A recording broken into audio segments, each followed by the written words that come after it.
From as early as age 10, I knew I was an artist. The thing was, no one ever taught me how to be an artist. No one ever showed me how to be creative. Creative was indigenous to me. I love to create. I love to express myself artistically. I love the way art makes me feel. I came from a completely broken home, one filled with abuse and rejection, and so in many ways, art was an escape for me. I was such an unhealthy and angry child. I was either gonna create something or I was gonna completely destroy something. At the age of 12, I completely identified myself as an artist.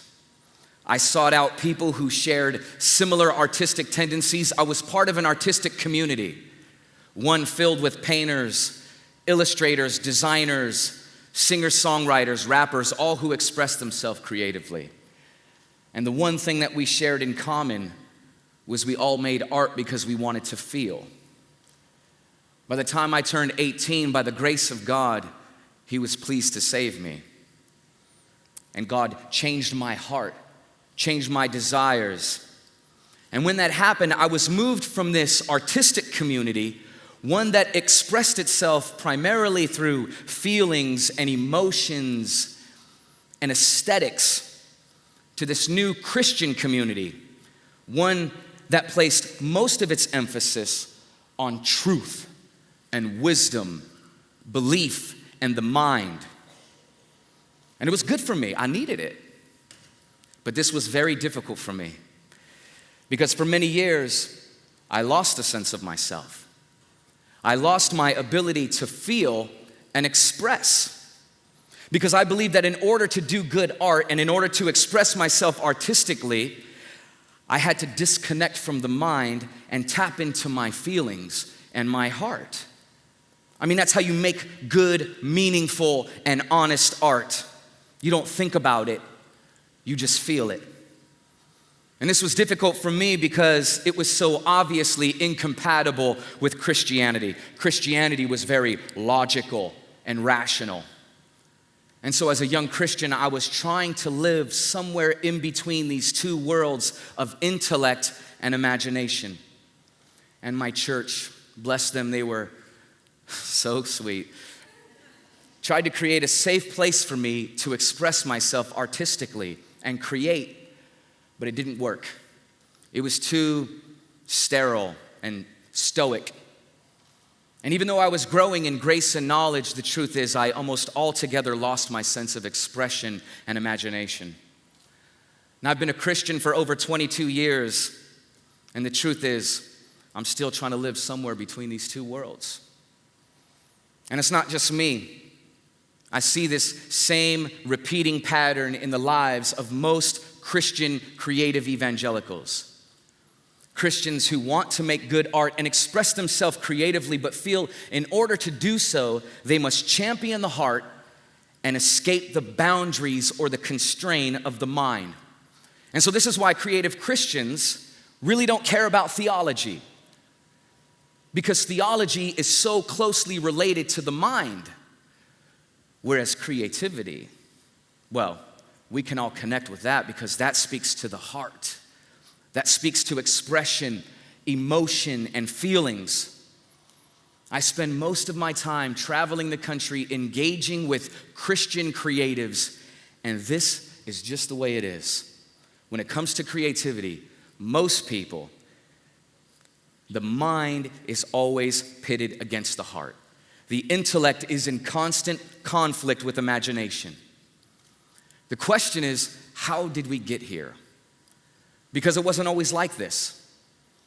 See, in the beginning, when God created all things, in the Garden of Eden, with Adam and Eve, He gave them this mandate. He gave them the ability and this charge to subdue, to work and create with the materials that God created, like color and textures. The word subdue, it's an interesting word. It means to master, to impose order, to develop technique, to place our imprint on God's creation in a way that honors God. God's desire was for mankind to image him in our creativity. This means that in the Garden of Eden, prior to the fall, God's intent was for man to create with the whole person. With the whole person. He was to create with his heart and his mind, with technique and feelings, with imagination and intellect. There was no disunity in man's creative process. There was no dichotomy between theology and creativity. God wanted us to create, but he also wanted us to enjoy his creation. This is how God creates. Yes, with intention, with intelligence, with specific design, but also with feelings, with joy, with emotion. When you survey the book of Genesis, after everything God created, what did he say? It is good. An expression of satisfaction in that which he created. This is how it was always meant to be. But in the Garden of Eden after the fall, when sin so radically infected the heart of man, the whole of the person became fractured. And we began to compartmentalize the various parts of the person. And so for the first time, mind was pitted over feelings. Intellect pitted over imagination. See, this is what sin does. Sin is not just the bad things that we do. It's a breaking apart of the whole of the person. It corrupts our understanding so that we no longer see things and do things and feel things the way that we should. It creates tension with the parts of the person, thinking and imagination, processing and creativity. The very things that should exist to complement each other because of sin now work against each other. And so what happens is we begin to exalt certain parts of the person over others. And so for some, creativity is all. And we see that in the church today. We elevate creativity over all things because, after all, the creative is the cultural prophet. We see the same scenario play out with the mind. People exalting the mind over all things as if you can't embrace or understand Christianity unless you have logical faculties. Unless you are a professor, you cannot understand what it means to be a Christian. The very things that should complement each other are pitted against each other. But we forget that it's the mind and the heart, understanding and feelings, theology and creativity that help us frame our experiences. This fracture also means that the parts of the person do not properly inform each other. So the cerebral part, that doesn't really value or appreciate beauty because after all, it's only mechanical. And the creative part believes that it really doesn't need any help to interpret feelings. But this is the truth. Creativity on its own can never instruct you on how to feel. It only tells you that you should feel. It's the mind, and more specifically, it's theology that instructs you on how to feel, what to feel, why to feel, and how you should react with those feelings. That's theology. The fall affects the whole of the person. It breaks our original structure so that we do not image God the way that we were intended to. And you know this. That's why you're here at this conference. Because the tension is so obvious to you, you're looking for a resolve. The fact that this room is filled with creative Christians speaks to the reality that we want more from our creativity and we want more from our theology. We are tired of the false dichotomy.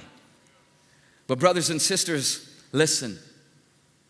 Because of the redeeming work of Christ, it is possible for us to experience orthodox creativity.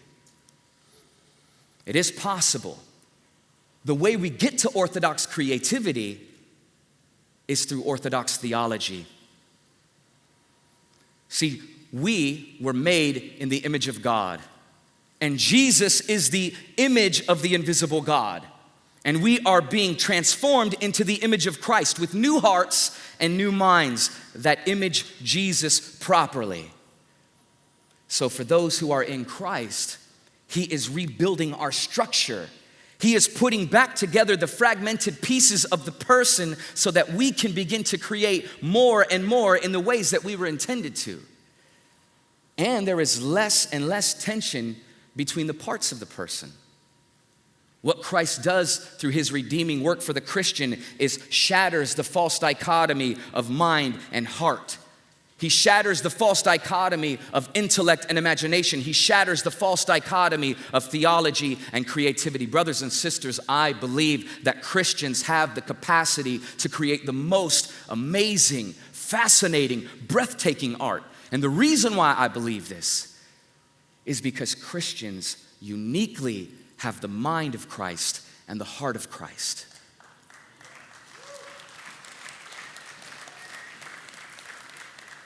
Christians should be making the greatest expressions of creativity on the planet because we are the closest to Orthodox creativity. But today, we are ashamed to be distinctively Christian in our art. The very thing that distinguishes and dignifies our creativity, we throw away. Stop doing that. Stop looking to the world to interpret what good art is. Be good Christians and you will make good art. Make art with the mind and the heart, and you will begin to make art the way God intended for us to make it. Do not break apart what God has intended to keep together. When we create with the whole of the person, not only do we image God well, but we usher in the new creation. We get a glimpse of what creativity will be like in the new earth when we will work together to make beautiful things that reflect the beautiful one to the praise and glory of the creator of all beauty.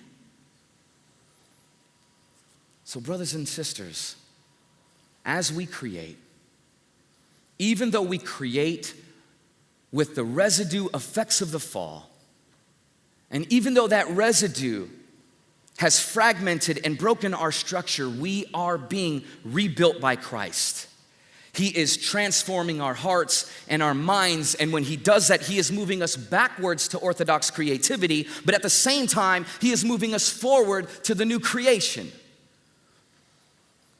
where the greatest expression of creativity will exist, where for the first time, we will be fully engaged with our hearts and our minds, with our intellect and imagination, and most specifically, with our theology and creativity.